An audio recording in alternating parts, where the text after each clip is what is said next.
Mike Waltz is up for a new job as the Trump administration's UN ambassador.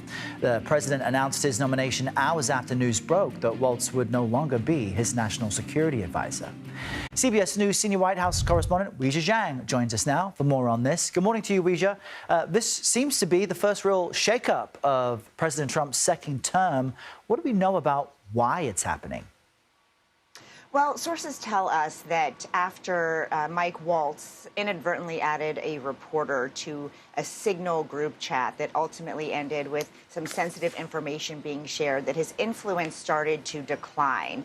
But we also know that that is not the sole reason, or a reason really at all, that he was ousted. Sources also tell us that he really had a different view of foreign policy than President Trump's. And so the president didn't feel like he was the best to carry out his agenda.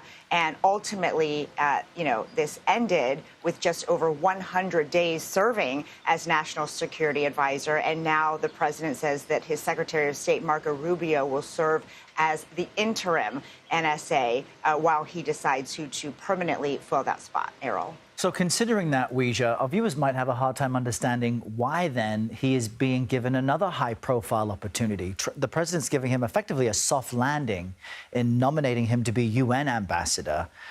If he has a different view of how to handle foreign policy, why do we think the president is taking this approach? Well, it's a very different job, Errol, the UN ambassador compared to the national security advisor, who really is in the room when it comes to all the biggest decisions impacting national security. But to answer your question more directly, unlike the first time around, you'll remember the president fired people left and right. Mm-hmm. That's because they were not hand-chosen by Trump.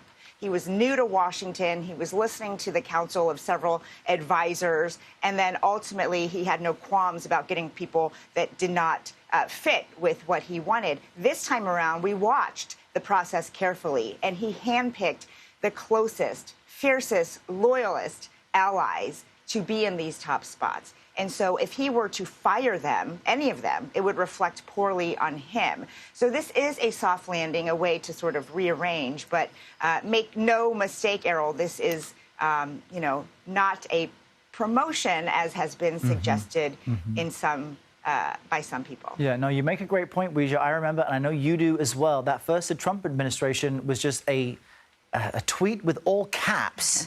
With an exclamation mark that would announce someone has been given the boot. Things have changed. Weijia, thank you so much.